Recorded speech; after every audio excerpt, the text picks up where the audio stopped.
look, he's No, got to you're think not gonna about edit? that. Oh, man, no, I that's do not good. edit. So we're rolling. I'm here with Harry Pettoni, and he's with the Schrader Group. And Harry's like, you're one of the partners, aren't you? Yes. So I'm talking to the big cheese here.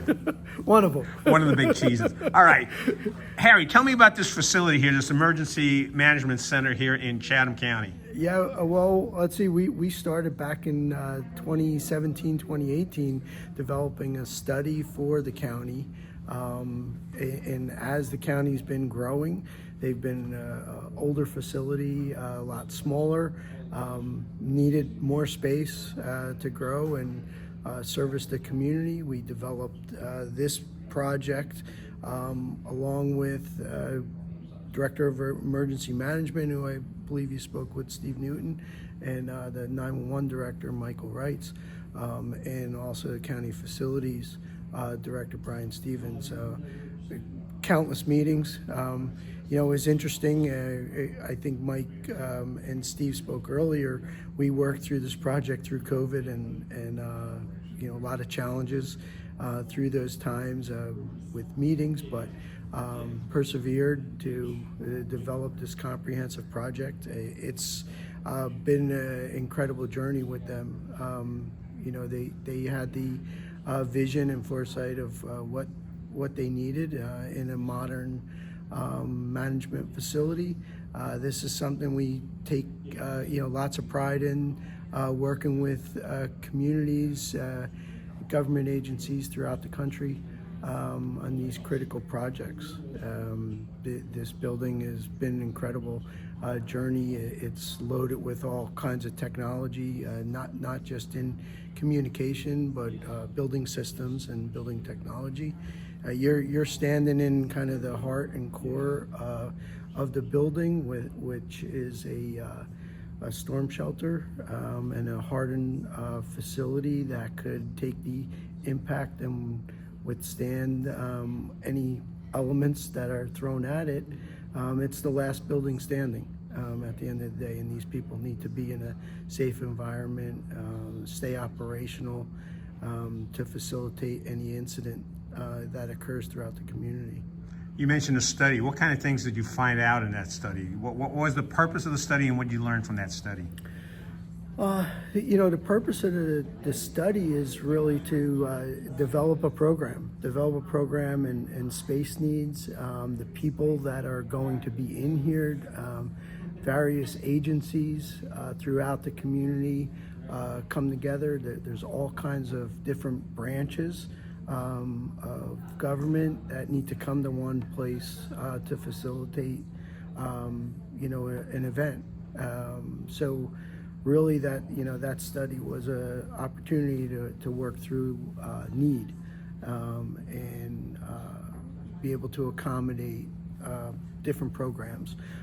We talked about earlier, we're in a space that is considered not hardened, but a community space. So that was something that was flushed out during that study period. And then it's really to develop the program and determine what exactly we need, and at a cost, and develop budgets that the county had anticipated.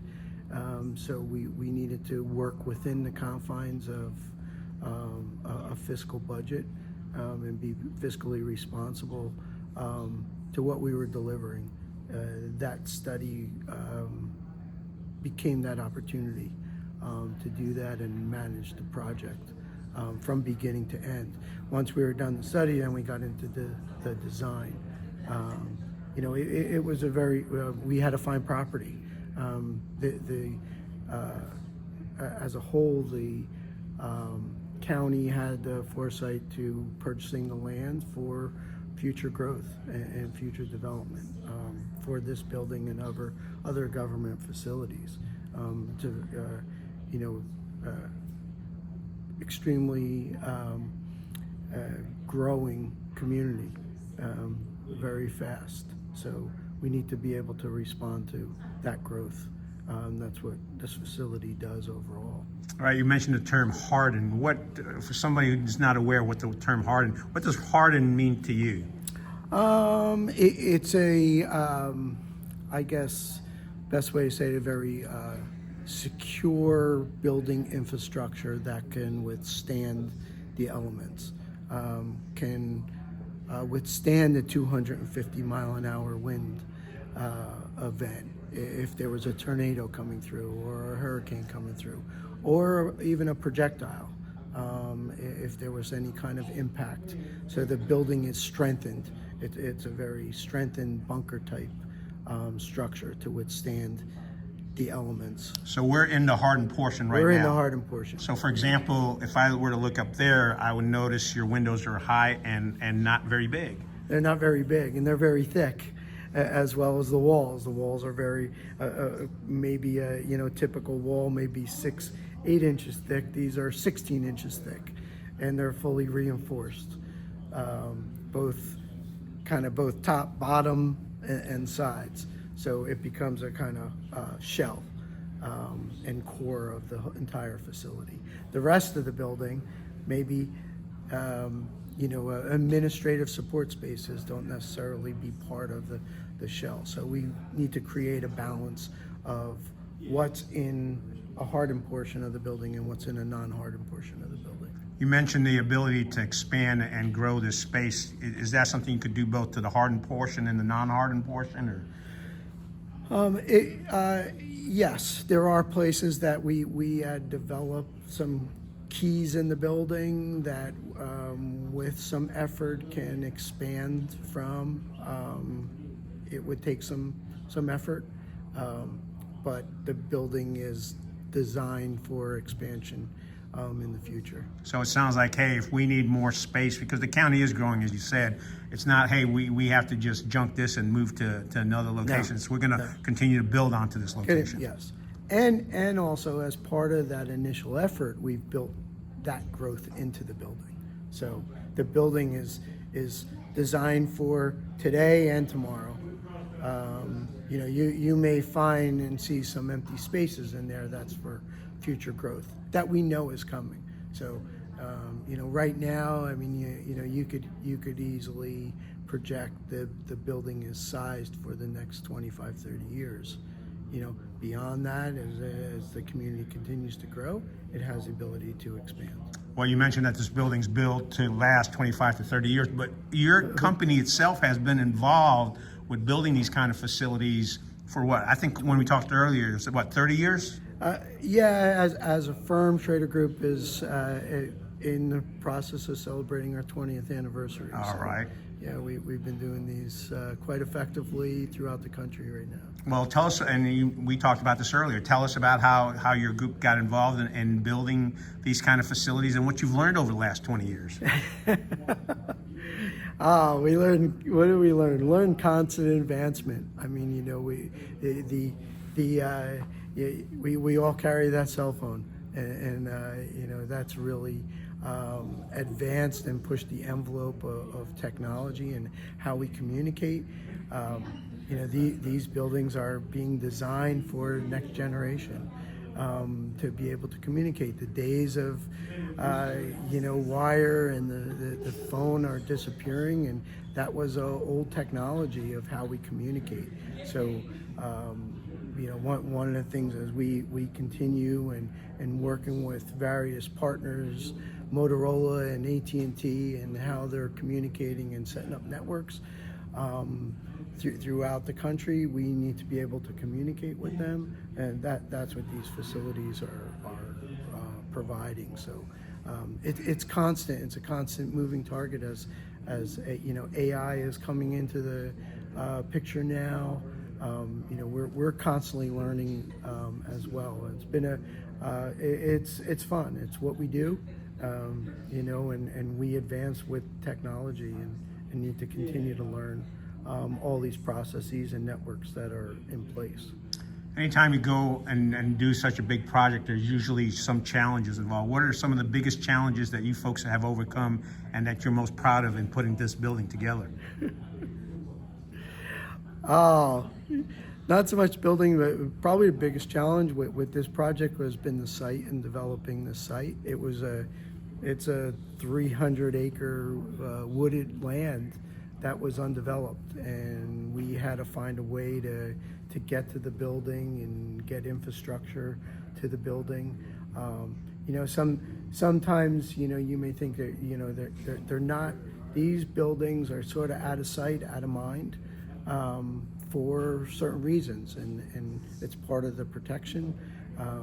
You know, I think our biggest challenge for this project was, you know, finding a location and getting, you know, from the roadway to property that we could build on. We had to cross a big stream, and it took some time to develop and permit through the process. The building itself, I mean, once we were, you know, at a point, we had a just phenomenal team all around, and numerous partners. It's not just about us, and it's about the team and the network of folks we put together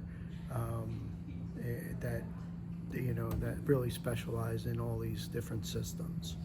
And you have to do this during COVID, so how did supply chain issues affect this whole project? Yeah, they have. They did for quite a bit.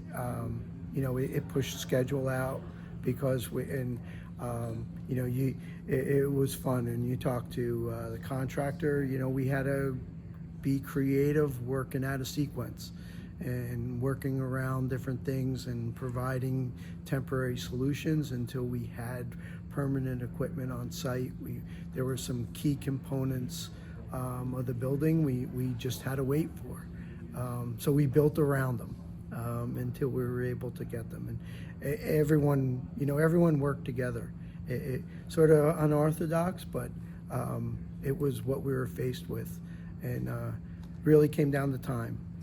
But everybody, you know, stuck with the program and did what they had to make adjustments through the way to get things done. I mean, we were, you know, example, we waited. I laugh. You pointed to the windows. That was the last thing that went in, and the entire building was built. And we had temporary windows up there, and they finally came. I think, you know, we were starting to move in the building, and we didn't have those windows because they were so specialized, and we had to wait for that glazing because it was, you know, it was time to be manufactured. There was equipment that was sitting on ships waiting to come into port, and we had to wait months for those. So everybody adapted to them, and those were some of the challenges, and they were fun. They were fun. We really enjoy what we do, and, you know, dedicated to our profession and our craft. So it's, you know, it makes us all successful, not just us as individuals, all our clients and communities that we work in. All right, let me wrap up with one last question, Harry. What are two or three things about this facility that put the biggest smile on your face? I will tell you two things: the people we work with, more than ever. This space that we're standing in is spectacular because it facilitates, you know, what we believe in and provides something that is necessary for the safety of these communities. That's what puts a smile on our face every day. And you come into this at the end of the day, you know, these are where people work in. You saw the enthusiasm of, you know, the folks that spoke earlier today.